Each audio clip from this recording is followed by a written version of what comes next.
संघर्षों से संवरती है शख्सियतें, फिर जहाँ से भी गुजरे पाँव के निशान छोड़ जाती है। इसी कहावत को चरितार्थ करने वाली कई शख्सियतों में से एक शख्सियत आज हमारे सूर्य नगरी एकेडमी के प्लेटफॉर्म पर उपस्थित है, श्री पप्पू सिंह जी प्रजापत। इनका नाम न केवल जोधपुर राजस्थान बल्कि पूरे भारत में इतिहास लेखन एवं कला के क्षेत्र में उत्कृष्ट है। लंबे समय से कई सारे विद्यार्थी इनसे जुड़े हुए हैं एवं कई सारे विद्यार्थियों की मन में एक इच्छा रहती है कि कभी कोरोना काल के बाद में ऑनलाइन के ज़माने में भी उनको कभी देखा नहीं। तो श्रीमान जी का आज हमारे सूर्य नगरी एकेडमी के प्लेटफॉर्म के माध्यम से पहली बार ऑनलाइन माध्यम से सब विद्यार्थियों को मार्गदर्शन के लिए और आगे निरंतर ऑनलाइन के माध्यम से जुड़े रहने के लिए आपका अभिनंदन, स्वागत है। आपका हार्दिक आभार विशी सर, और आपके इस चैनल को मेरी तरफ से हार्दिक शुभकामनाएं। और मन में थोड़ा संशय है, संकोच है, क्योंकि पहली बार मैं ऑन कैमरा आया हूं सबके सामने। श्रीमान जी, ये एक सहयोग है। हाँ, हमारे सूर्य नगरी एकेडमी के प्लेटफॉर्म पर पहली बार कोई मेहमान के रूप में आपका उपस्थित होना हमारे लिए एक बहुत बड़ा सौभाग्य का काम। चलो आपका बहुत बहुत अभिनंदन। और हाँ बोलिए, आप तो पहली बार प्लेटफॉर्म के माध्यम से आए ही हो, किसी न किसी माध्यम से। ऑफलाइन भी संभवतः बहुत कम विद्यार्थियों से रूबरू हुए। हाँ, बस 1-2 बार 3 बार हमने फर्स्ट ग्रेड की तैयारी के दौरान सेमिनार की थी, बीकानेर, जोधपुर और जयपुर में। उस समय पहली बार मेरा रूबरू होना हुआ था विद्यार्थियों से। और भविष्य में अच्छा प्लान है कि इस माध्यम, ये जो ऑनलाइन माध्यम है, इस माध्यम से और भी ऑफलाइन माध्यम से निरंतर अपने इतिहास वर्ग के विद्यार्थियों से जुड़ें। मैं भी पहली बार किसी व्यक्ति का आज इंटरव्यू ले रहा हूँ, तो हम सब के लिए पहला ही है। हाँ, तो जितने चलो। भी श्रोता साथी हैं वो इस बात को जरूर समझेंगे कि जब पहली बार कोई चीज़ें सामने आती है तो छोटी मोटी त्रुटियां हो या फिर किसी भाषा शैली में रहे तो वो सब स्वीकार्य है। हम लोग काफ़ी विद्यार्थी है, काफ़ी जान पहचान के हैं, लंबे समय से हम जुड़े हुए हैं जी लेकिन फिर भी एक बहुत बड़ा वर्ग है जी। जो सिर्फ शायद जोधपुर पता होगा कि पप्पू सिंह नाम का कोई आदमी है। आपकी खुशबू नाम की तो पूरे भारत में है, लेकिन आपके मुकाबले से हम लोग चाहेंगे कि क्या आपके जीवन की पृष्ठभूमि रही, कहाँ आपका जन्म हुआ, माता पिता भाई बहन और प्रारंभिक शिक्षा तक की आपके मुकाबले से हम लोग सुनना चाहेंगे। हाँ, इतिहास विषय की यात्रा तो मेरी बाद में शुरू होती है। जी। जन्म मेरा जोधपुर रेलवे स्टेशन से 20 किलोमीटर दूरी पर सालावास गांव है, जो राजस्थान में दरी उद्योग के लिए प्रसिद्ध है। अच्छा जी, के पढ़ते भी हैं। हाँ, तो वहाँ मेरा जन्म हुआ और मेरी मतलब 4-5 पीढ़ियाँ वहीं मूल निवासी है वहीं से। जी। तो वो मेरा जन्म स्थान है, लूणी तहसील है। तो बेसिकली जन्म स्थान सालावास है। और प्रारंभिक शिक्षा सालावास में हुई है। 10th तक स्कूल थी गांव में, तो सरकारी विद्यालय से प्रारंभिक शिक्षा हुई। और फिर माता पिता और घर की ऐसी स्थितियां थी नहीं कि आगे हम अपनी पढ़ाई जारी रख सकें। 3 भाई हैं हम, सबसे छोटा हूँ मैं घर में। फिर भी मतलब माहौल नहीं था और ना पढ़ाई के बारे में कोई जानता था कि पढ़ाई क्या चीज़ है और इसकी क्या वैल्यू है जीवन में। हाँ, मेरी माता जी मतलब इस बात को अप्रिशिएट करती थी कि है जो एक टाबर को तो पढ़ाना है, मेरे एक टाबर को पढ़ाना है, ऐसे मतलब कहती थी। अब और मेरी माता जी को पता नहीं वास्तव में इसका होना क्या है, लेकिन वो आसपास सुन के कि भाई है जो मेरे एक बच्चे को पढ़ाना है। तो मेरी माता जी ने मतलब मेरी पढ़ाई को जारी रखने के लिए फिर मेरे बड़े भाई साहब ने तो 8वीं पढ़ के अपना काम शुरू कर दिया। और मेरे बीच वाले जो भाई साहब हैं उनको भी फिर घर की परिस्थितियों के कारण बाहर जाना पड़ा। आंध्र प्रदेश गए वो। और फिर थोड़ा थोड़ा सपोर्ट मिलने लग गया घर में। तो फिर मेरी पढ़ाई, फिर घर में कोई था ही नहीं पढ़ने वाला। छोटे थे तो थोड़ा मन भी ज्यादा लगा। हाँ, और मैं सबसे छोटा, मतलब मुझे यूं ही भेज दिया स्कूल। मतलब ये दोनों के साथ साथ एक तीसरे को भेजते हैं ना, गांव में एक परंपरा होती है, 2 जाते जब तीसरे को पीछे भेज देते हैं। तो बस वैसे ही मेरी है जो मुझे भी भेज दिया। मुझे ना तो पढ़ना आता था, ना मेरी पढ़ाई समझ में आती थी। और फिर है जो 10वीं के बाद मैंने मतलब मेरी छोड़ दी पढ़ाई। 10वीं में कितने परसेंट थे?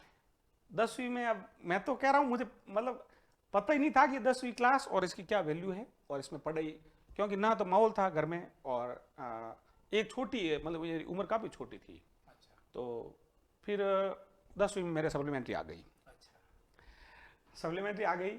अब ये बड़ी रोचक बातें हैं और पर है सच्चाई है इसमें। ये सब बातें मैं भी पहली बार जान रहा हूँ, इतनी हाँ। डीप से हो। 10वीं में सप्लीमेंट्री आ गई और बहुत मुश्किल से फिर वो परीक्षा पास हो गए। अच्छा फिर पढ़ाई अपने को पता चल गया कि भाई अपने इसमें कोई मामला है नहीं ठीक। तो 11वीं पढ़े नहीं, पास नहीं है अपने औद्योगिक क्षेत्र सालावास के पास में, तो वहाँ पर फैक्ट्री में जाने लग गए और साल भर पुलिस का काम किया। वहाँ पर 1400-1500 रुपये देते थे महीने के, और बड़ा यूँ हार्ड वर्क, वो पूरा महीना काम करो आप और 1400 रुपये आपके हाथ में मिलते हैं। अच्छा। तो फिर मुझे ऐसा लगा ये काम बड़ा कठिन है। ये बात 2002, 3, 4? ये 2000 मतलब सन 2000 की, 2000।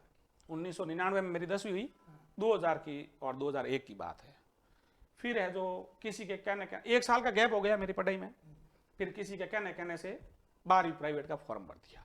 प्राइवेट की बात? प्राइवेट भर दिया किसी के, वो भी किसी के कहने से ही भरा था। और ठीक है, जब एग्ज़ाम के 2-3 महीने रहे नज़दीक, तब वो फैक्ट्री छोड़ के और है जो 2-3 महीना तैयारी की। हमें तो पता ही नहीं क्या सब्जेक्ट है, यानी इनकी क्या महत्ता है, इसमें है क्या क्या, बस वो पासबुक एंड लाइन गोटलीन पास होना था कैसे ही करके। तो पास हो गए 3 महीना, थोड़ा ठीक ठाक तैयारी से पास हो गए। मतलब उसमें भी भाई ग्रेस से ही हुए, हाँ 12वीं में भी, पर पास हो गए। तो 51% बने तो पास हो गए। ये भी बड़ी बात थी हमारे समय में, पास होना भी, कि भाई पास हो गया 12वीं, चलो ठीक है। फिर है जो लगा कि भाई अपने को पढ़ना चाहिए। मेरी माता जी ने कहा कि भाई मेरे इस बच्चे को पढ़ाऊंगी मैं। तो जैसे तैसे बड़ी मुश्किलों से आगे की तैयारी, बीए भी प्राइवेट की अपने जयनारायण व्यास विश्वविद्यालय से मेरी बीए हुई और बीए भी प्राइवेट की। तो जब अब ऐसी स्थितियाँ थी नहीं कि अपन पढ़ भी पाएँ और कुछ करे भी नहीं, तो फिर बीए प्राइवेट करने के साथ साथ प्राइवेट स्कूल ज्वाइन की पढ़ाने के लिए। तो बीए मतलब 3 साल तक रेगुलर, मैं बिल्कुल छोटा था और ऐसे कहते थे स्कूल में, सब कहते थे नैन के मार साहब, मारवाड़ी में ऐसे कहते थे, मतलब मैं सबसे छोटा दिखता था। नैन के मतलब छोटे हो? हाँ, ऐसा लगता ही नहीं था कि मैं मतलब टीचर हूँ। क्योंकि 12वीं करने के बाद, अब ये सच्चाई है भाई, शिक्षक के लिए तो बीएड जरूरी है, पर गाँव में उस समय इतना था नहीं, बस प्राइवेट स्कूल है तो ऐसे पढ़ाने के लिए डाल देते थे। मतलब प्रतिभा आज जो देख पा रहे हैं, टर्निंग पॉइंट क्या हुआ? वो हाँ बता, मैं वहीं आ रहा हूँ। तो फिर है जो 12वीं होने के बाद बीए कंटिन्यू। बीए में क्या हुआ कि जैसे first year, second year, final year जैसे जैसे मेरे हुआ ना उसके स्कूल के साथ साथ, तो उसमें ग्रोथ हुई, मतलब 54%, 57% और फिर है जो 59%, ऐसे करके तीसरे साल थोड़ा मोटिवेशन, हाँ बस वो अपने आप मिला। जैसे जैसे अपने आप ही पढ़ते थे, ये 1 वीक सीरीज लाके, कोई पासबुक लाके। और सब्जेक्ट फिर मेरा 12वीं में भी था हिस्ट्री और बीए में भी उसको रख लिया। अब क्यों रख लिया मुझे पता नहीं, मैंने क्यों रख लिया, पर वो रह गया सब्जेक्ट, मेरा हिस्ट्री सब्जेक्ट। रुचि वाली बातें तो देखो बाद की है ना, उस सच्चाई से कोई इनकार नहीं है कि मेरे इतिहास विषय में शुरू से रुचि थी। ऐसा मुझे सब कहने वाली बात। अपने को पता भी नहीं था कि सब्जेक्ट की क्या वैल्यू है, बस ये है कि थोड़ा याद होता था और अपन आसानी से वो चीज़ें एक्सेप्ट कर पाते थे, तो उस सब्जेक्ट को रख लिया। फिर बीए फाइनल ईयर करते करते किसी के कहने से पीटीटी का फॉर्म भरा और क्या बीएड कर ले। अब अपने को ये पता है कि बीएड करने से मास्टर बनते हैं, बस इतना पता है कि ये परीक्षा पास करनी जरूरी है और ये ट्रेनिंग जरूरी है। उस समय मतलब 4000 सीटें होती थी, हाँ मतलब बीएड में। तो प्राइवेट के साथ साथ कोई गाइड लाया, मुझे तो याद नहीं है उस गाइड का नाम। अब तो उस समय अलग ही नाम, एक गाइड लाके ऊपर घर में ऊपर लट्टू लगा दिया एक, और छत पे बैठ के 2.5 महीने मैंने उसकी अच्छी तैयारी की की अपने आप और उसको उस गाइड से की। ये कोई जोधपुर में, अब मैं नाम नहीं लूँगा, कोचिंग सेंटर खुला था। वहाँ फिर सब मतलब ऐसे सेमिनार होती थी, बच्चे आते थे, मैं भी फिर उस डेमो क्लास में जाता था और यूँ बच्चों को देखता था। जैसे ही कोई सवाल पूछता तो पीछे से आवाज, कभी साइड में से आवाज आती थी, कभी आगे से। मैं तो उनको देखता था खाली, कहीं उत्तर दे रहे हैं। अच्छा, बड़ा अजीब लगता था कि यार अपन तो कहीं नहीं है इस रेस में, फिर भी 2-2.5 महीना 3 महीने है जो। अच्छा, एक चीज हम गांव में अपन उस समय अक्सर देखते थे कि जो पढ़ा लिखा वर्ग था ना, जो जैसे जो इस टाइप से मेंटेन करता था खुद को, कोचिंग जाना, फिर खुद को बीएड किया हुआ बताना या बीएड की दौड़ में होना, उस समय थोड़ी वैल्यू होती थी मतलब वो अपने से गैप मेंटेन करते थे। अच्छा, कि मतलब जैसे रजिस्टर हाथ में और अपने को ऐसे ऐसे इग्नोर करना टाइप। चलो ठीक है, अपन तो समझते ही नहीं था और अपन उनकी रेस्पेक्ट करते थे कि भाई अपने से ज़्यादा विद्वान है, पढ़े लिखे हैं। तो फिर बीए हुआ क्या, बीए फाइनल के साथ साथ मेरा पीटीटी में सिलेक्शन हो गया। अच्छा, तो गांव में पूरा हल्ला मच गया।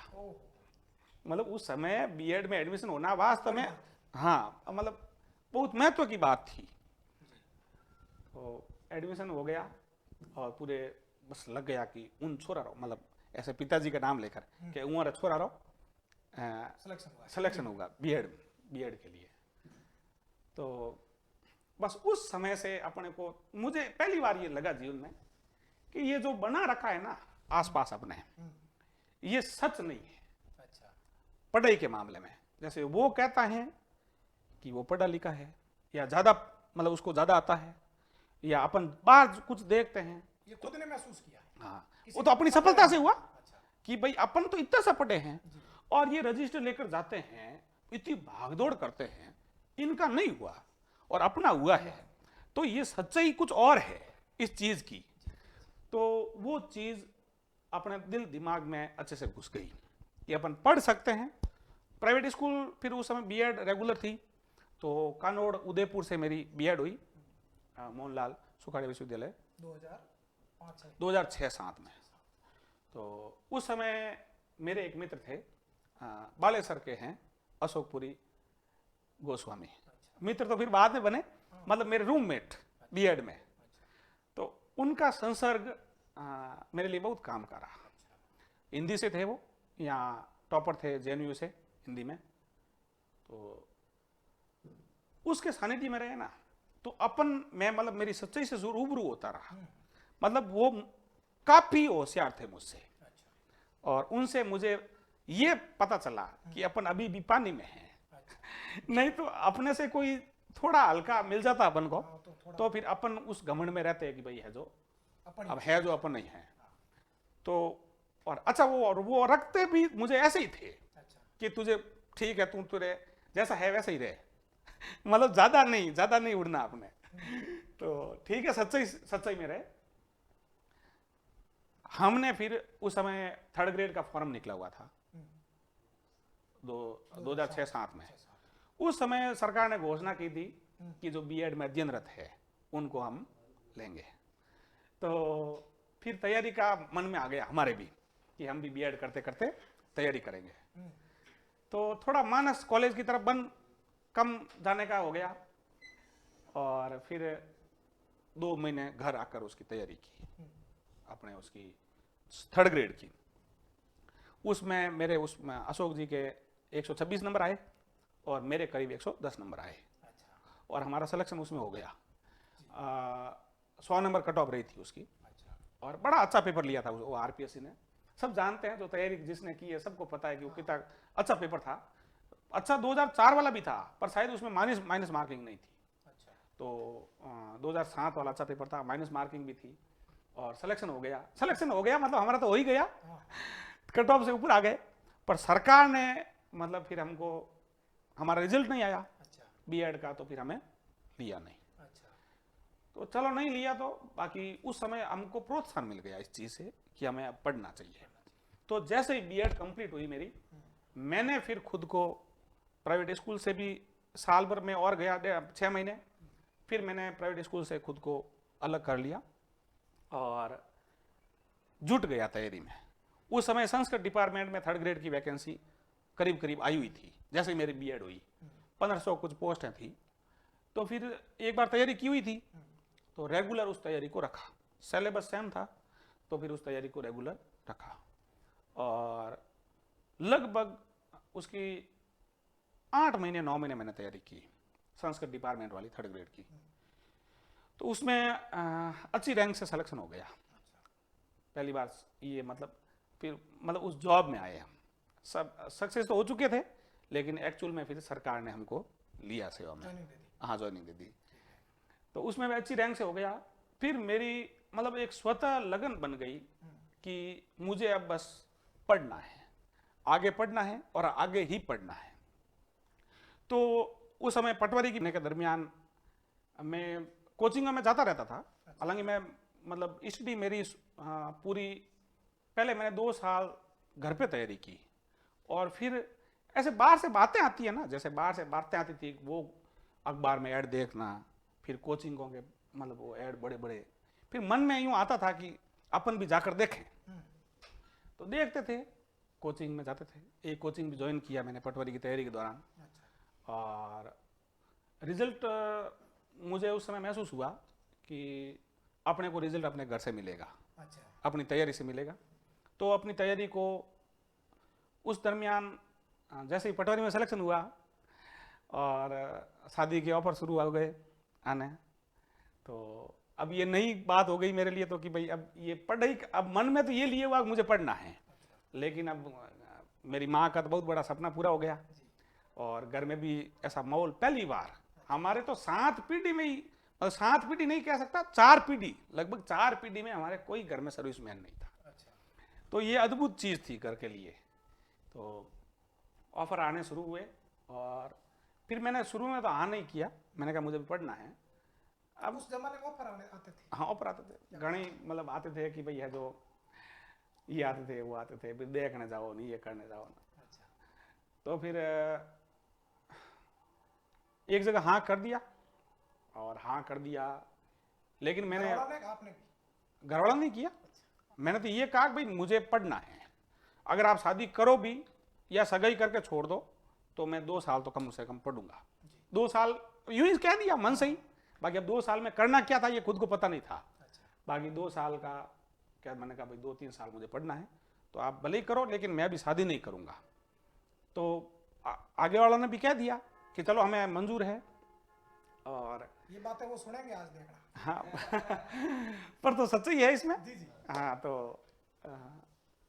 फिर जैसे 6 महीने हुए अब वो शादी का प्रेशर बढ़ने लग गया, इधर मैं तैयारी करूं प्रेशर बढ़ने लगा।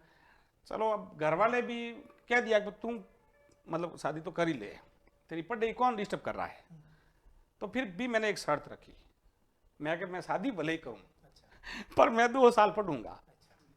तो चलो उसको भी स्वीकार किया सबने और खासकर इस पूरी जर्नी में मेरी माताजी के बाद, माताजी और पिताजी के बाद में मेरे भाइयों का तो सपोर्ट रहा ही है, क्योंकि उनका आर्थिक संबल रहा जब मैं बीएड की फीस भर पाया और अपनी तैयारी को फिर घर बैठ कर पाया, है ना। उस समय तो वो वसुंधरा राजे ने अपने वो एक योजना थी, तो उस में 400-500 रुपये आते थे खाते में बेरोजगारों के।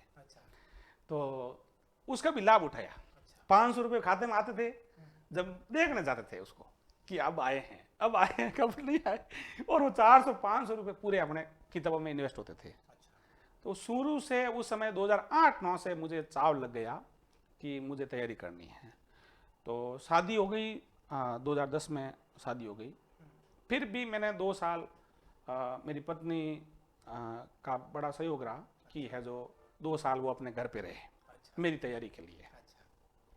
तो इस दरमियान अपने पिताजी की भी सेवा की, बीमार रहते थे उनके पिताजी। तो ये सहयोगी है कि आपने जैसा चाहा कि भाई है जो मुझे ऐसे पढ़ना है तो उन्होंने स्वीकार कर लिया। मेरे तैयारी का मैंने एक ये बनाया कि अपने को तैयारी बिना वैकेंसी के करनी है। तो 2008 में जैसे ही 8-9 में ये पटवारी और 3rd ग्रेड वाला हुआ तो उस समय सोच लिया कि अपने को 2nd ग्रेड की तैयारी करनी है। उसमें कोई वैकेंसी नहीं थी शायद सेकंड ग्रेड की 2009 में। तो बिना वैकेंसी जब आप ये सोच लेते हो कि मुझे वो बनना है, तो फिर ये बहुत बड़ी बात होती है। आज के विद्यार्थियों में ये बहुत बड़ी समस्या है। हाँ, इस पर हम लोग आगे आपसे पूछेंगे। हाँ। अपनी अभी हम लोग यात्रा जान रहे हैं, तो विद्यार्थियों को कैसे क्या करना उस पर हम लोग अलग से बातचीत हाँ। करें। हाँ, तो फिर बिना भर्ती तैयारी का सिद्धांत अपना लिया। अब वो सिद्धांत मेरे अंदर क्यों डेवलप हुआ, कैसे हुआ, इसका खुद का मुझे नहीं पता। और तो सेकंड ग्रेड में तो अपने सामाजिक विषय था, क्योंकि आर्ट्स बैकग्राउंड से थे। तो उस समय 7 सब्जेक्ट, आज भी 7 सब्जेक्ट है सेकंड ग्रेड में। तो गाइड लिया मार्केट से और 7 सब्जेक्ट तैयार किए एकदम घर बैठ के पूरी तरह से। और एक एक गाइड आती थी मार्केट में, तो एक एक सब्जेक्ट की एक एक गाइड अच्छे से तैयार कर ली। एक मैंने ये भी रखा कि मैं पूरे पाठ्यक्रम को अपनी तैयारी में हमेशा समाहित करता था। ऐसा नहीं कि अब मेरा सब्जेक्ट, ये सब्जेक्ट मजबूत कर लूँ, ये मेरा अच्छा है या इसको लूज रखूँ, ऐसा नहीं। पाठ्यक्रम का प्रिंट निकाल के उसको पूरा उसका विश्लेषण करके हर बिंदु पर 2-3 गाइड से। तो उस समय गाइड थी, हमें तो पता नहीं था किताबों का क्या महत्व है उन प्रमाण। तक दौर हाँ, लगभग किताबों का ही रहा। हाँ। तो उसमें फिर एक एक 2 गाइड हर सब्जेक्ट की पढ़ी और पूरी तैयारी की। लगभग सेकंड ग्रेड की मैंने 16 से 18 महीना तैयारी की। 16 से 18 महीना इतनी लंबी तैयारी, बिना वैकेंसी। फिर वैकेंसी भी आ गई, फिर उस तैयारी में और जोश आ गया। तो उस भर्ती में पहली बार मेरी फर्स्ट रैंक आई। ठीक है, हाँ। तो पूरे राजस्थान में उस चीज़ को प्रेरणा के तौर पे देखा गया और मुझे खुद को बहुत प्रोत्साहन मिला मेरी आगे की तैयारी के लिए। हाँ, एक चीज़ ये थी कि खुद अभाव में थे, अभाव से उठे हुए थे, तो खुद को रखा जमीन पर। अच्छा। और जैसे ही सेकंड ग्रेड में सिलेक्शन हुआ तो फिर मन में उस समय ये सोच लिया कि अब अपने को फर्स्ट ग्रेड की करनी है। अच्छा। उस समय कोई वैकेंसी नहीं थी फर्स्ट ग्रेड की। तो लगभग 18 से 20 महीना फर्स्ट ग्रेड की तैयारी मैंने की। 18-20 महीने। हाँ, मेरी जो भी तैयारी रही है करीब करीब लंबी तैयारी रही है। मतलब किसी की 24 महीना रही है, किसी की 20 महीना रही है, किसी और पर्टिकुलर मैं एक फॉर्म ही भरता था। एक तैयारी, एक फॉर्म और एक गोल। ऐसे नहीं कभी ये वैकेंसी आई थी इसका डाल दूं। हाँ, पटवारी और थर्ड ग्रेड का जो था 2007-8 वाला, वो पैरेलल भरा था। बाकी तैयारी करीब करीब मैंने सेपरेट एक समय एक तैयारी की। तो ये बात हम लोग किसी से मिलते हैं, लगभग अब सोशल मीडिया में सबको पता है कि पप्पू सिंह की इनके मित्रता है। पहले तो किसी को पता भी नहीं था, बाकी हम तो काफी समय से जान पहचान थी। लेकिन जब ये बात बताते हैं ना कि भाई पप्पू सिंह की सफलता का राज क्या है, हम पहली बात यही बताते हैं। एक फॉर्म 15 महीने हो से 18 महीने। हाँ, मतलब वो पूछते हैं सफलता का, वो टॉपर का राज क्या है। टॉपर का राज, सबसे बड़ा राज ये है कि एक परीक्षा के लिए लंबी तैयारी। और उसमें फिर सेल्फ स्टडी को ज्यादा महत्व दिया। हाँ, बाहर घूमना फिरना पसंद किया नहीं कभी। अब भी नहीं करते। हाँ, ज्यादा मुझे है नहीं, मतलब शुरू से हो गया तो बस वो आदत में भी हो गया मेरे कि घर में ज्यादा तैयारी को तवज्जो देना। तो ये यात्रा फिर इतिहास विषय, जो सेकंड ग्रेड की परीक्षा थी उसमें इतिहास विषय में सबसे अच्छे अंक आए। अच्छा। तो फिर उसमें स्नातक का मानस बना लिया। अच्छा। अब मतलब परा स्नातक का, एमए का। अच्छा। तो 2012 में उसमें अपनी मेरी एमए कंप्लीट हो गई। इतिहास चयन करने का पहला अवसर। हाँ, इतिहास विषय को अधिक अंक आए बीए के बाद में एमए बहुत बाद में की मैंने। नहीं, मतलब सेकंड ग्रेड में अच्छे अंक आए, हाँ, इसलिए आपने इतिहास को चुना। हाँ, मतलब दूसरा भी चुन सकते थे। हाँ। तो सहयोगी था। एक उस समय आरएस प्री का फॉर्म भरा था। अच्छा। आरएस का, तो वो मैंने मेंस के एग्जाम उसमें दिए नहीं। अच्छा। ऐसे ही फॉर्म भर दिया। क्यों? अब वो ऐसे नहीं भरा। मतलब जब सेकंड ग्रेड में अच्छे अंक आए, अच्छी रैंक आ गई, तो ये प्रेशर बना साइड से। अच्छा। कि तुम आरएस की तैयारी कर। अच्छा। तुम मतलब आरएस बनने लायक है। भर दिया किसी कहने से। मेरे दिमाग में ये चढ़ा हुआ कि अपने को तो अब अगली तैयारी फर्स्ट ग्रेड की करनी है। अच्छा। और तैयारी के दौरान ये मतलब 2008 से 9 से मेरे अंदर ये चीज़ आने लग गई कि अपने को फॉर्म भरना है, इसका पाठ्यक्रम है और इसको ज़्यादा से ज़्यादा समय देकर तैयार करना है। और एक उसूल रखा, परीक्षा भवन में जाने से पहले मन में ये दृढ़ संकल्प रखते थे अच्छा। कि जो मुझे नहीं आएगा अच्छा। वो किसी को नहीं आएगा। बहुत गजब। हाँ, मतलब ये मैं नहीं बोल रहा, हाँ। ये मेरी तैयारी बोलती थी, परिणाम बोलता। हाँ, अपनी तैयारी बोलती थी कि अपने को नहीं आएगा वो किसी को नहीं आएगा। तो अपना चयन तो वैसे ही है, तो चयन की अपेक्षाएं धीरे धीरे खत्म हो गई और फिर हो गया कि बस ये तैयारी करनी है और इसमें कुछ अच्छा करके दिखाना है। तो फर्स्ट ग्रेड की तैयारी की, सब्जेक्ट का बस थोड़ा थोड़ा नॉलेज था उस समय। सीकर के हैं हमारा अरविंद जी भास्कर। अच्छा, गुरुजी। हाँ, तो उनसे थोड़ी बात हुई मेरी। हिस्ट्री सब्जेक्ट था, तो हिस्ट्री सब्जेक्ट से वो भी थे, वो तो वर्ल्ड हिस्ट्री की बुक्स उनकी निकली हुई थी। तो वो किताब लाया, पीछे नंबर दिए हुए थे। तो उस समय से सर से बात शुरू हो गई और फिर धीरे धीरे महीना 2 महीने में बच्चा होता है ना, मतलब अभ्यर्थी होता है ना, वो उसको चाह होता है मतलब अपनी तैयारी के बारे में बताना है ना, खुद को परफॉर्म करना, मेरी ऐसी तैयारी है, किसी को बताते रहना। आप तो वास्तविकता बताते थे, लेकिन आजकल हाँ, तो बड़ा चढ़ा के बताते हैं। तो सर बात कर लेते थे और बात हो जाती थी। फिर 1-2 टीचर और उनसे बात करते थे। तो खुद को अच्छा लगता था कि चलो अपन रेस में हैं, अपन अच्छी रेस में हैं, क्योंकि वो बता देते थे कि भाई आपकी तैयारी अच्छी है। तो फिर फर्स्ट ग्रेड में पूरे राजस्थान में सेकंड रैंक से चयन हो गया 2013 में हिस्ट्री सब्जेक्ट से। अच्छा। तो इतिहास विषय में रुचि फिर सफलता से और ज़्यादा गहरी हो गई। अच्छा। और फिर इतिहास विषय के जो अध्यापक थे अरविंद जी भास्कर, एक हमारे जोधपुर में हरि सिंह जी रत्नू हैं, प्रिंसिपल। हाँ प्रिंसिपल थे उस समय। वो हिस्ट्री पढ़ाते थे, यहाँ जोधपुर में बैच लेते थे, पर्सनल बैच लेते थे। तो मैं भी सर की क्लास में जाता था और बहुत अप्रिशिएट करते थे हमारी तैयारी को और आगे खड़ा करते थे कि है जो और पहले कहते थे, मतलब कोचिंग, पूरी कोचिंग में कहते थे कि पप्पू सिंह के फर्स्ट रैंक आएगी। अच्छा। तो ये बहुत बड़ी बात होती है कि आपकी तैयारी, आपकी परीक्षा से पहले आपकी उद्घोषणाएं करे आपकी तैयारी की। हाँ, तो वो उनका इतना विश्वास था मुझ पर, मेरी तैयारी पर, और मैं उन अपेक्षाओं पर सदैव खरा उतरा। और माँ सरस्वती की कृपा और माता पिता का आशीर्वाद सदैव मुझ पर बना रहा और ज़्यादा संपर्क रखे नहीं लोगों से, और घर में तैयारी की और सेल्फ स्टडी को ज़्यादा तवज्जो दी। हाँ, और फिर 2012 के बाद जैसे सेकंड ग्रेड में सिलेक्शन हो गया, उसके बाद अच्छी किताबें, प्रामाणिक किताबें जो सर बताते थे उनको लाकर अध्ययन शुरू किया और धीरे धीरे अपनी तैयारी में फिर उन चीज़ों को ज़्यादा मेंशन करना शुरू कर दिया कि है जो अब ये चीज़ें, ये गाइड वाला काम छोड़ के अपने को अच्छे नॉलेज की ओर बढ़ना चाहिए। तो बहुत सारी किताबें लाने का शौक था, शौक उस समय लग गया किताबें लाने का। रैंक आ रही है, हाँ, मान सम्मान मिल रहा है, तो इतिहास विषय, हाँ इतिहास विषय की किताबें लाना, पढ़ी जाती नहीं जाती थी लेकिन घर में किताब लिया थे। अच्छा। और फिर कभी बैठे बैठे यूं ही चाव से पढ़ लेते थे। घर में किताब होती थी तो अपने आप वो चाव रहता था कि भाई इसको पढ़ना है। तो शौक उस समय से लग गया। फिर गुरुजनों के आशीर्वाद से और उनकी प्रेरणाओं से फर्स्ट ग्रेड में मेरा सेकंड रैंक से सिलेक्शन हुआ। झालावाड़ मेरी पोस्टिंग आ गई।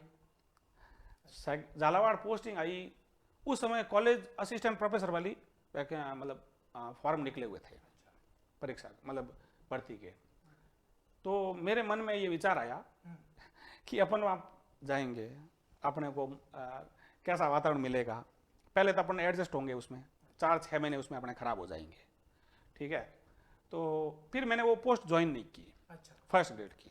हाँ, दूरी की वजह से, मतलब मुझे यूँ अनकंफर्टेबल लगा। अच्छा। कि मेरी तैयारी डिस्टर्ब हो जाएगी। अच्छा। तो इसलिए उसको ड्रॉप कर दिया। उस समय पप्पू सिंह बहुत कुछ बदलाव की राह पे थे। हाँ, फिर वो सिलेक्शन, नौकरी, वो सब चीज़ें पीछे छूट गई। अच्छा, सामान्यकरण हो हाँ बस हो गया कि फिर वो देखा नहीं अपने कि कॉलेज वाले में कितनी पोस्ट हैं, अच्छा, वो तब तक फिर देखना छोड़ दिया। एक पोस्ट चाहिए हमें, हाँ वो बात फिट बैठती है। सब्जेक्ट तो अच्छा था, अच्छा, और फिर उस पाठ्यक्रम के अनुसार है जो लगभग 18 से 20 महीने मैंने कॉलेज वाली तैयारी की। अच्छा, परीक्षाएं बहुत लेट होती थी, हाँ हाँ, है ना, वैकेंसी कब निकलती थी, कब परीक्षाएं होती थी, जी, लेकिन छोड़ते नहीं थे। अच्छा, ये बार आंदोलन चलते थे, है ना, परीक्षा डेट बढ़ाओ, वो करो, हमें तो कोई इन चीज़ों का ध्यान ही नहीं रहा। बस ये है तैयारी करते थे और तैयारी मजबूती से करते थे। और आप ये मान सकते हैं कि 2007 से लगा के 2016 तक जो मेरी अंतिम तैयारी थी कॉलेज वाली, इन 8-9 सालों में 8-9 साल एवरेज माने, कभी 12 घंटे, कभी 10 घंटे, कभी 8 घंटे, तो एवरेज अगर अपन निकाले तो एवरेज लगभग 8 घंटे मैंने अपने अध्ययन को दिया। इतने सालों तक अपने आप इतने को सालों maintain, तक बैलेंसिंग,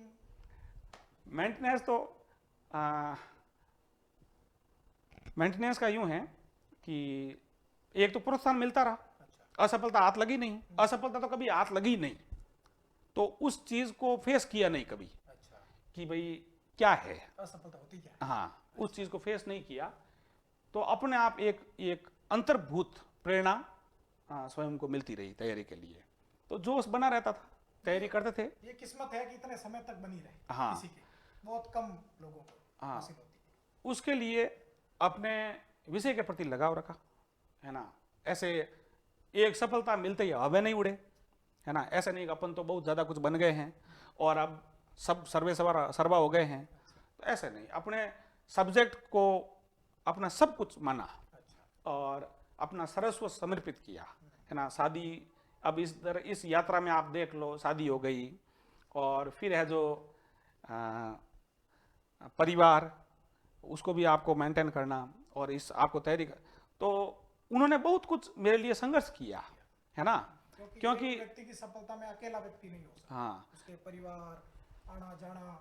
आजकल मैं कभी इंटरव्यू सुनता हूँ तो कुछ कहते हैं कि मैं जिनके दूध लेने जाते हैं ना, वो भी अंकल है, वो जाते ही दे देते हैं ताकि उनका समय बचे। तो बहुत सारे लोगों की भागीदारी होती है। हाँ भागीदारी होती, और फिर वो घर में ऐसा माहौल पूरे समय कि पढ़ना पढ़ना पढ़ना पढ़ना, तो फिर वो शुरुआत में थोड़े परेशान हुए कि ये क्या चीज़ है, क्योंकि ऐसी चीज़ देखी नहीं, नया था। हाँ, लेकिन धीरे धीरे उनको बदलना पड़ा मेरे कारण, अच्छा, मेरी सफलता के लिए। अच्छा, हालांकि सफलता तो पूरे परिवार के लिए ही होती है, हाँ, लेकिन मैं इतना ज़्यादा पढ़ता था कि फिर वो रैंक लाना अच्छा, और टॉप करना, उसके लिए उनका भी मान सम्मान बढ़ा। उसमें एक आपको चीज़ मैं मेंशन करवाना चाहता हूँ, जो लास्ट रैंक से सिलेक्शन होता है और जो फर्स्ट रैंक से सिलेक्शन होता है, जी, उसकी तैयारी 3 गुना उससे ज़्यादा होती है। अच्छा, जी, उसकी तैयारी में इतना अंतर होता है, यानी आपको 3 गुना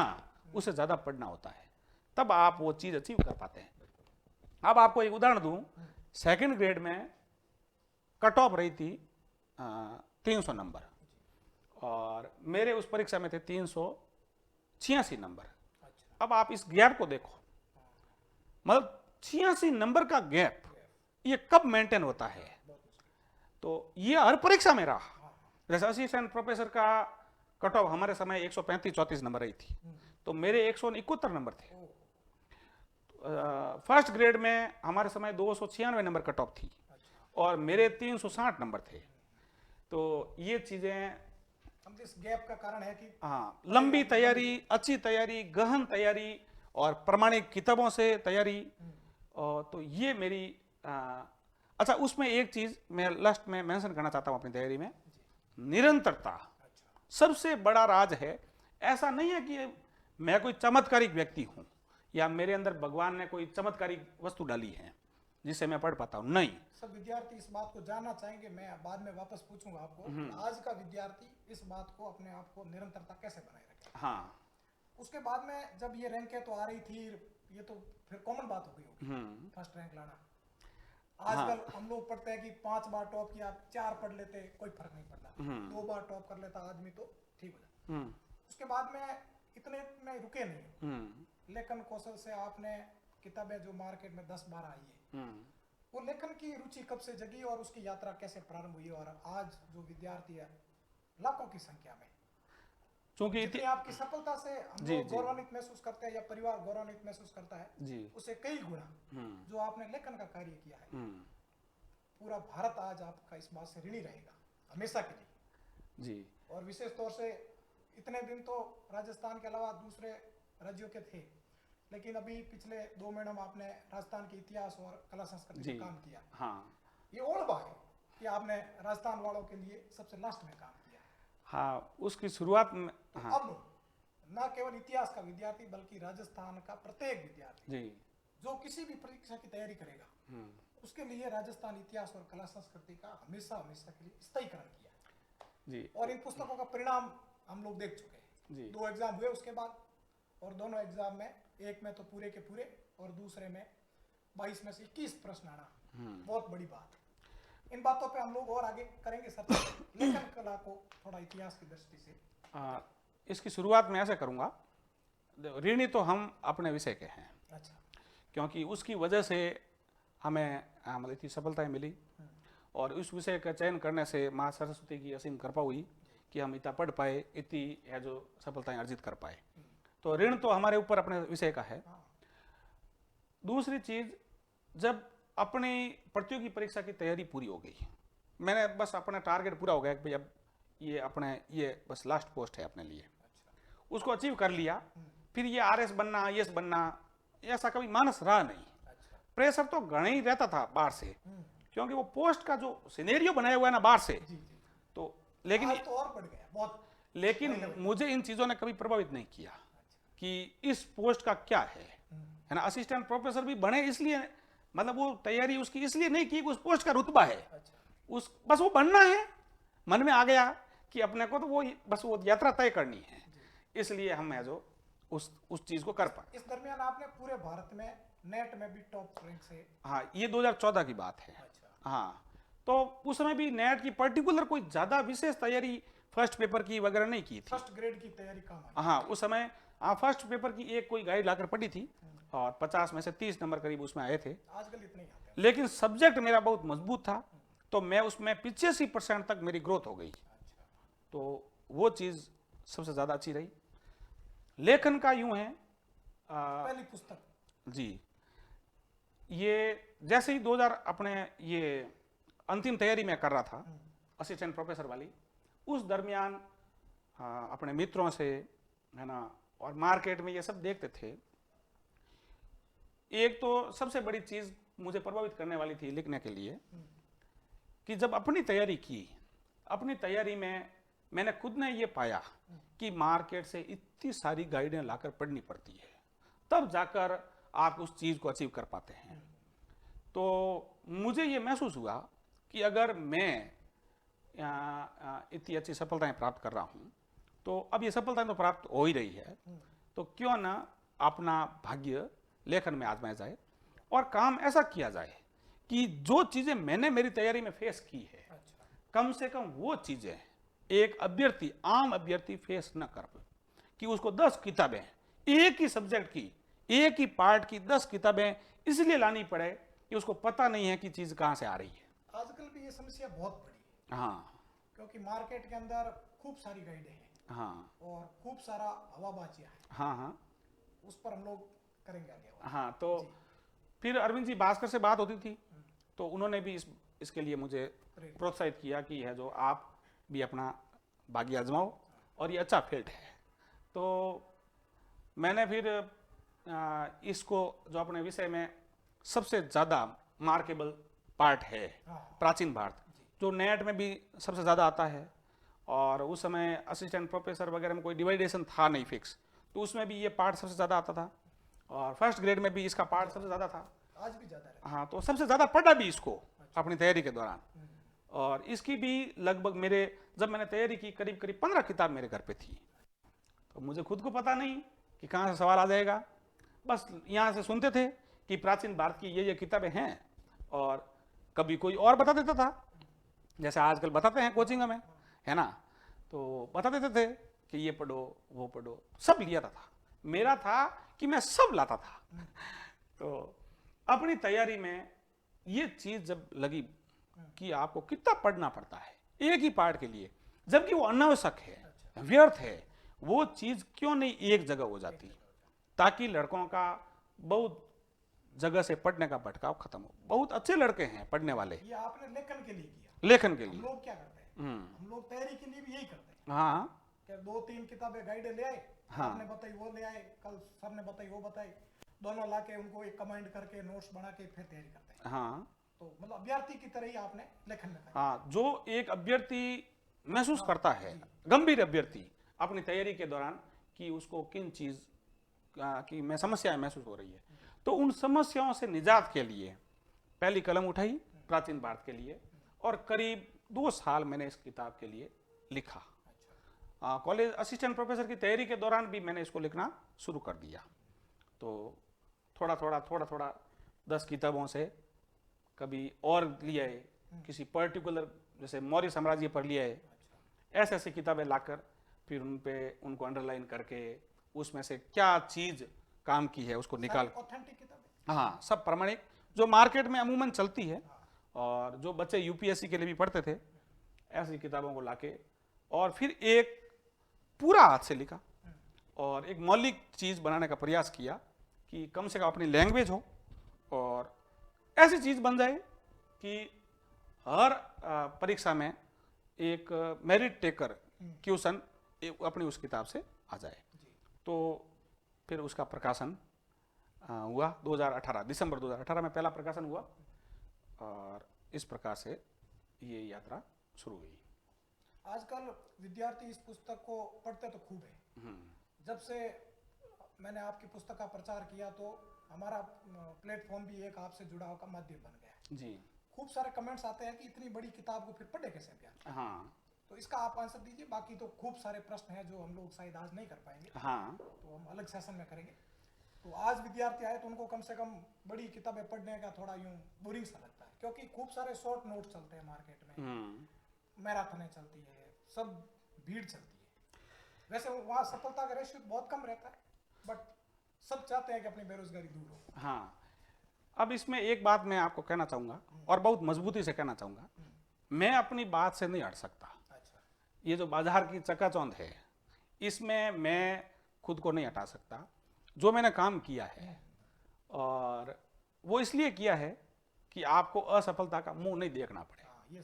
सबसे बड़ी बात तो मैंने इसलिए किया है कि आप उसको पढ़ोगे तो आपको जो 500 रुपये आप इन्वेस्ट कर रहे हो, ऐसे तो आप कोचिंगों में 10-10 हज़ार इन्वेस्ट कर रहे हो, उसका कोई लेखा जोखा ही नहीं है ना, कौन पूछने वाला ही नहीं है कि उसका क्या हुआ, है ना। 800 घंटे के वीडियो हैं एक एक कोर्स के, कब आप उसको देखो, कब उसमें से हाथ से लिखो और कब उसको आप वापस पढ़ो, समय तो वो आपको देना ही पड़ रहा है। ये तो सब बेवकूफ बनाने की बातें हैं। आप इतना लंबा कोर्स देखते हो और फिर अब क्या है, गाइडों वाले क्या करने लगे, पार्ट में निकालते हैं, मतलब पार्ट कर देते हैं। जैसे राजस्थान का हिस्ट्री है तो उसकी एक बुकलेट बना थी, एक उसी प्रकार की कला संस्कृति बना थी, पेज तो बराबर ही है, कोई 101 पेज का अंतर रहता है, पर वो छोटी दिखने के लिए उसकी साइज बढ़ा देते हैं और वो उसको 2 पार्ट में कर देते हैं और लड़का बेवकूफ बड़ी आसानी से बनता है। मैटर बराबर है, कोई ज्यादा अंतर नहीं है विशेष, लेकिन उसका वो पार्टीशन, जैसे अब प्राचीन भारत पर लोग अलग निकालने लग गए, है ना, मध्यकालीन की अलग वस्तु निकालने लग गए, प्राचीन की अलग वस्तु, छोटी छोटी बुकलेट, है ना। अब उनसे कितना क्या आना है वो तो परीक्षा में जब बच्चा जाएगा, बैठेगा और वो उसको फेस करेगा पेपर को, जब पता चलेगा। मैं इस बात को बहुत मजबूती से रखूंगा कि मेरी किताबें आप वही लड़का हाथ में ले जो लंबी तैयारी में विश्वास रखता है। अगर आप 2 महीने तैयारी करके कुछ बनना चाहते हो तो मेरी किताबों की तरफ नहीं जाना चाहिए। अगर आपके पास साल भर है और आप अच्छे से तैयारी करना चाहते हो किसी एक पोस्ट की, तो फिर आपको बहुत अच्छे से मेरी किताबों की तरफ जाना चाहिए, वो कभी आपको निराश नहीं करेगी। तो लेखन इसलिए किया है कि, और ऐसा है कि छोटा छोटा लिखना या कम पेज में मैटर निकालना हमारा भी कोई हाथ नहीं पकड़ रहा है, जबकि इतना बड़ा जब अपना नाम हो चुका है तो अपने को बिल्कुल अपनी आमदनी भी ज्यादा हो छोटी किताबें निकालने में, और लड़के भी उसको पसंद करें जैसा आजकल मार्केट बना हुआ है। लेकिन मैं इस चीज पर अभी के हिसाब से कह सकता हूं कि मुझे ये चीजें पसंद नहीं है, क्योंकि लड़का फिर ठोकर खाता है, पछताता है, उस भीड़ में खो जाता है और 4 साल 3 साल तक वो भटकता रहता है और उसका सिलेक्शन कहीं और नहीं पाता है, फिर वो अंत में लौट कर उस चीज़ पर आता है। तो इससे अच्छा है कि आप पहली बार ही अच्छी चीज़ की ओर, हो सकता है एक बार नहीं मिलेगी, दूसरी बार हाँ, अवश्य मिल जाएगी। अगर आप साल पर मेरी किताबों से इतिहास विषय को पकड़ के तैयारी करते हैं, अरविंद जी भास्कर ने भी बहुत अच्छा काम किया है वर्ल्ड हिस्ट्री, आधुनिक भारत पर, उनका बहुत अच्छा काम है, उन्होंने भी बेहतर इस प्रकार का काम किया है। तो उनसे ही मुझे ये लगा कि भाई ये चीज़ इस टाइप से करनी है ना। भले ही मार्केट में उसके बारे में कुछ भी भ्रांतियां फैला दी जाए, लेकिन काम ऐसा है कि वो खुद अपने तकिए के नीचे लेकर उसको सोते हैं, जो उसकी आलोचना करते हैं और जो उसकी मतलब उसको ऐसा बताते हैं मार्केट में कि ये इस टाइप का काम है, वो ईमानदारी से उनके सारे नोट्स और सारे उनकी तैयारी खुद की हमारी किताबों से हुई है। एक गुरु जी है, मैं नाम तो नहीं लूंगा, हाँ मैंने बहुत बड़े विद्वान व्यक्ति है, हाँ उन्होंने उनकी किसी ने आलोचना की थी, तब उनकी मैं बात सुन रहा था, उन्होंने कहा था कि जो आलोचना कर रहे हैं उन्होंने भी हमारी बुक से पढ़ के ही सफलता पाई थी, आज वो भूल गए। तो जो ये किताबें आपकी है या और भी बुक आती है जो दिखने में बड़ी हो या फिर कंटेंट अच्छा हो, लेकिन वो किताब है वो स्थायी। हाँ, काम ऐसा किया है कि आने वाले समय 10 साल 20 साल मतलब इसको छेड़ने का कोई काम नहीं है, इस टाइप का काम किया है। बाकी तो आप हर भर्ती की जैसे ही भर्ती आई गाइड निकालो, काट पीट के, कौन मना करता है। लेकिन आपको जब बहुत बड़े वर्ग से जुड़ना हो, जैसे राजस्थान में, खाली राजस्थान के अभ्यर्थी से ही नहीं, हमारी जैसे हमारा जो अब ये जो इतिहास विषय में हमारे अभ्यर्थियों से जुड़ाव है, वो करीब करीब उत्तर भारत में मतलब 12-13 स्टेट में हमारा कार्य है और बहुत सारे अभ्यर्थी जो टॉप क्लास के हैं वो हमारे काम को पसंद करते हैं। तो ये मेरे लिए तो बहुत बड़ी बात है ना। मुझे इस चीज़ों से फर्क नहीं पड़ता कि मेरे बारे में अमुक शिक्षक क्या टिप्पणी कर रहा है, मेरी किताबों के बारे में वो क्या राय दे रहा है बच्चों को, उससे क्या फर्क पड़ना है, वो तो खुद मिट जाएंगे जब समय के साथ बच्चा सोचेगा कि मुझे वास्तव में धरातल में एक काम होता है कि बच्चा आपको धरातल से पसंद करे और एक होता है बाहर से फैलाया हुआ जाल, है ना। तो मैं उस जाल में विश्वास नहीं करता हूं। आपका काम ऐसा हो कि एक्चुअल में जो जिस रूप में आप विद्यार्थी थे और आप जैसा चाहते थे वैसा आज का अभ्यर्थी भी चाहता है, तो आप फिर ऐसा काम क्यों नहीं कर लेते। मतलब आप बड़े बन गए तो आप भूल जाते हो कि मैं कहां था, जबकि आज एक अभ्यर्थी अब उस अभ्यर्थी की जगह अपने को खुद को रख के अपने को यह देखना चाहिए कि उसकी अपनी जैसी डिमांड थी वैसी डिमांड उसकी भी है, तो उस डिमांड के अनुसार काम करो तो आपका काम बहुत लंबे समय तक चलेगा, बहुत आगे जाएगा। इसमें बाजारीकरण काफी हो गया। हाँ, राजस्थान में अगर किसी विषय को देखें ना कि सबसे ज्यादा ज्ञान देने वाले गुरुजी या सबसे ज्यादा अपडेट किस विषय में, तो इतिहास में। हाँ, बाकी सब्जेक्ट भूगोल राजनीतिक देखते हो तो हमें सोचना पड़ता है यार किस मास्टर का नाम लें और मिलता नहीं है। हाँ, हाँ, और इतिहास में तो भरमार है, तो विद्यार्थी वैसे ही भ्रमित रहता है। फिर उसमें बाजारीकरण, मार्केटिंग, पैसा।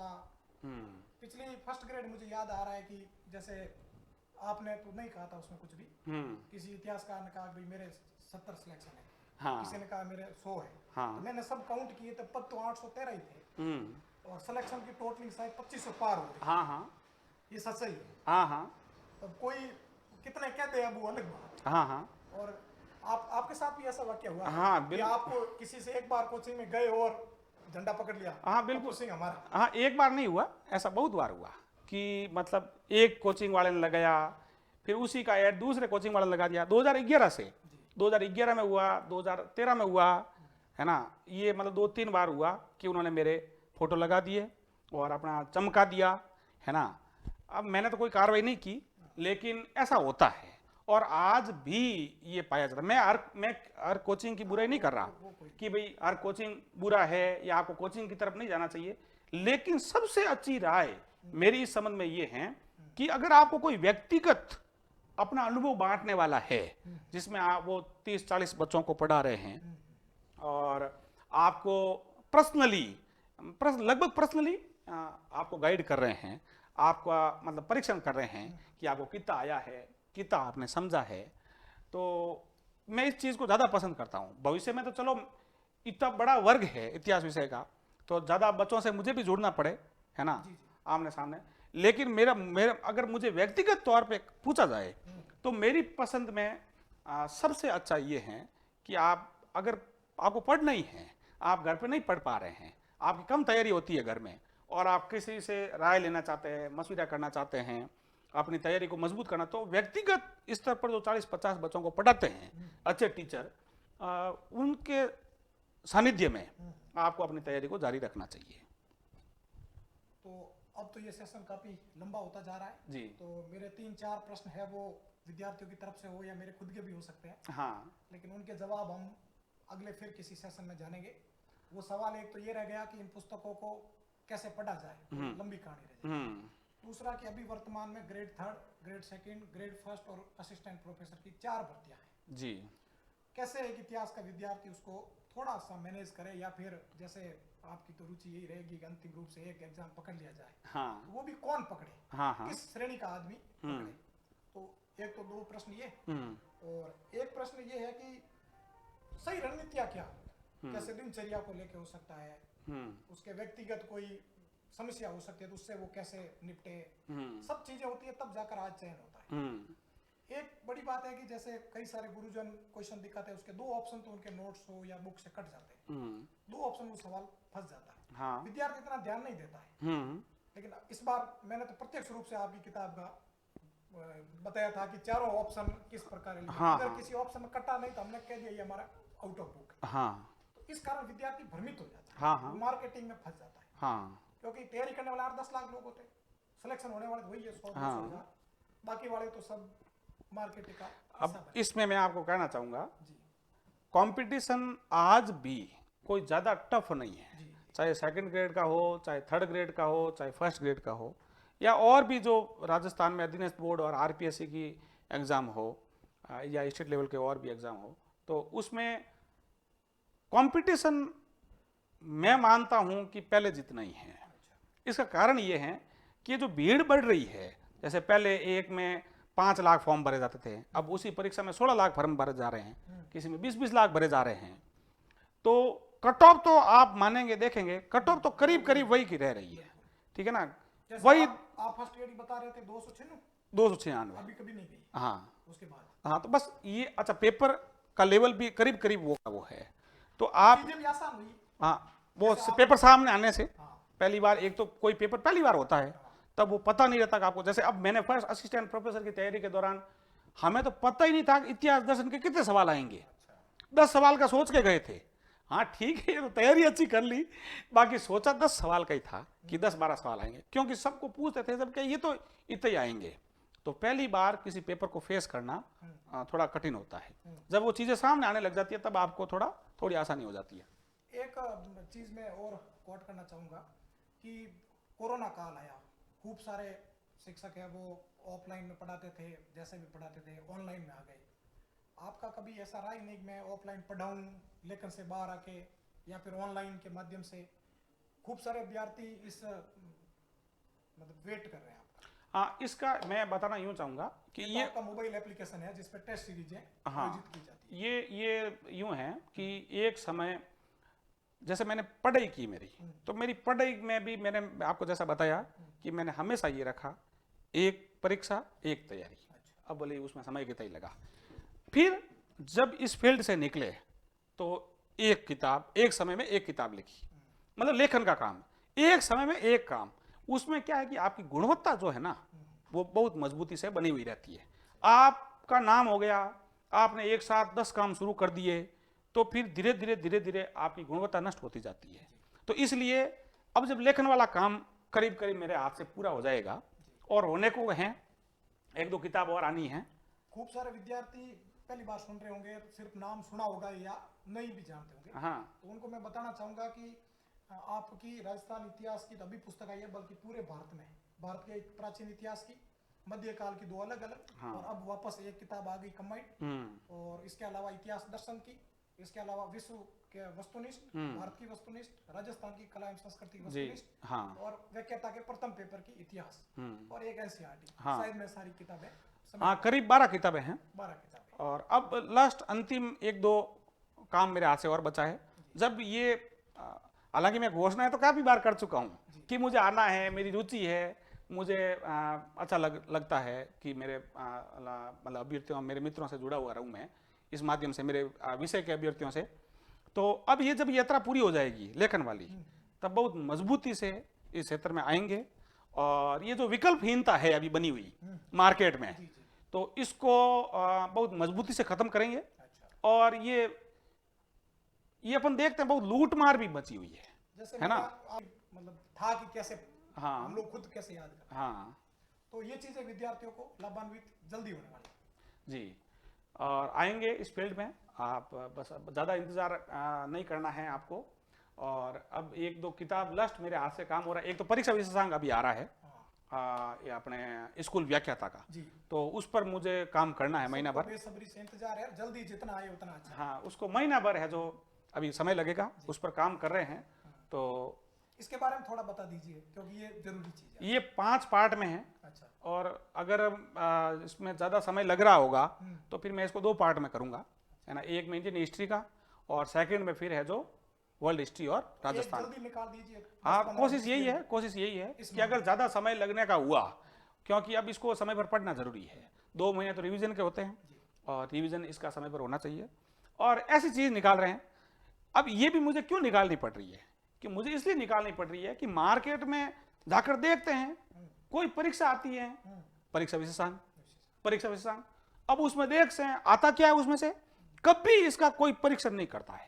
बस बड़े बड़े नाम चिपका रखे हैं, परीक्षा विशेषांक उस कोचिंग से निकला है, उस इंस्टीट्यूट से निकला है, वो उसका राइटर है, और कभी उसके रिजल्ट पर कोई नहीं जाता। अभी मैंने टेलीग्राम पे आपकी पोस्ट देखी थी, हाँ, उसमें लिखा हुआ था कि 150 में से लगभग 90 सवाल। हाँ, अब उम्मीद है, जैसा मैंने आज तक काम किया है तो मुझे मेरे काम पर भरोसा है। 90 से ज्यादा कट ऑफ नहीं जाती। 80 से 90 सवाल इस विशेषांक से मुझे उम्मीद है, जैसा मैंने आज तक काम किया है और मेरा काम पर मुझे भरोसा है कि इतना उसमें से आ जाना चाहिए। तो उसमें भी खरा उतरेंगे, मतलब निराश नहीं करेंगे बच्चों को कि हमने ऐसे बेचने के लिए कुछ भी निकाल दिया, ऐसा नहीं करेंगे। ऐसा तो कभी सोच में ही नहीं रहा कि अपने को पैसा कमाना है ज़्यादा से ज़्यादा और बच्चों में लूट मार मचानी है, ऐसा नहीं किया। विशेषांक के बाद में अगला काम, हाँ, उस पर अगले सेशन में चर्चा करेंगे। अभी इतना खूब है क्योंकि बहुत ज़्यादा हो जाएगा ये, तो करेंगे। अभी 1-2 काम मेरे हाथ से होना है लेखन का, तो उस पर जल्दी काम शुरू करूंगा मैं। तो करें आज का हम लोग समाप्त। हाँ, आपका बातें हो गई, धन्यवाद बहुत बहुत। Thank you. और सभी अभ्यर्थियों को जो आगामी तैयारी कर रहे हैं, फर्स्ट ग्रेड की, सेकंड ग्रेड की, असिस्टेंट प्रोफेसर की, सबको मेरी तरफ से बहुत बहुत शुभकामनाएं। और अच्छी तैयारी करें, अच्छी मेहनत करें और ईमानदारी से। एक जो मैं अंतिम संदेश देना चाह रहा हूं, अपनी तैयारी के प्रति पूरी ईमानदारी रखें। और अपनी तैयारी के प्रति ईमानदारी ये है कि जो आप पढ़ रहे हैं, जैसे आपने आज 8 घंटे पढ़ा है, 6 घंटे पढ़ा है, 4 घंटे पढ़ा, जितना भी पढ़ा है, आप ये उस अपने पढ़े हुए से ही पूछें कि आज जैसे 6 घंटे में आपने 30 पेज पढ़े हैं, आप परीक्षा तक उसमें से कितने लेकर जाने वाले हैं। ये बात 2-4 दिन पहले मूमल पत्रिका ने भी, हाँ, मतलब आप ऐसे नहीं, आपने पढ़ लिया और आप 10 दिन बाद उसको भूल रहे हो, और आप लेकिन आप काउंट बराबर कर रहे हो कि मैं उस दिन 8 घंटे पढ़ा था। अब 8 घंटे तो आपने काउंट कर लिए, लेकिन वो पढ़ा हुआ जब आपकी परीक्षा हॉल में नहीं चल रहा है आपके साथ में, तो 8 घंटे आप कैसे काउंट कर सकते हैं। अगर आपको ईमानदारी, मतलब आप अपनी तैयारी में सबसे मस्ट जो मैं बात करना चाह रहा हूं कि आप अपनी तैयारी में अपने प्रति ईमानदार रहें, अपनी तैयारी के प्रति। 4 घंटे पढ़ा तो बस यूं कहो 4 घंटे पढ़ा, अच्छा 4 घंटे भी ऐसे पढ़ो कि वो पूरा हृदयंगम हो, है ना, पूरा उसका रिजल्ट मिले अपने को। ऐसे नहीं किताब लेकर बैठ गए, है ना, वीडियो देख रहे हो, दिमाग में कुछ घुस नहीं रहा है और काउंट आप बराबर कर रहे हो, है ना। जैसे मैं तैयारी करता था तो ऐसा सुनता था कि लड़के जयपुर में पढ़ रहे हैं, 2-2 साल से वहां रूम लेकर बैठे हैं, है ना, 15-15 घंटे पढ़ रहे हैं, तू वहां कहां टिकेगा उनके सामने, घर पे बैठ के। तो लेकिन उन चीजों को सुना और ये चीजें महसूस की कि इतना हुआ नहीं बनाना चाहिए। शांति से अपनी तैयारी करो और सेल्फ स्टडी पर ज़्यादा फोकस करो, चीज़ों को बार बार पढ़ो और अपनी तैयारी के प्रति ईमानदारी और पूरी निष्ठा अपने विषय के प्रति, अपने अपने कर्तव्य के प्रति जो पढ़ाई का कर्म है, और एक उसकी निरंतरता। ऐसा नहीं कि आप आज 4 घंटे पढ़े, कल आप बिल्कुल नहीं पढ़े, परसों आपने 2 घंटे पढ़े, नहीं, आपको रेगुलर रहना है। और समय आपको कैसे निकालना है, इस पर कभी और चर्चा करूंगा मैं, कि आप एक्स्ट्रा टाइम कैसे निकाल सकते हो अपने इसी समय में। तो सबको मेरी शुभकामनाएं, और जल्द मिलते हैं वापस।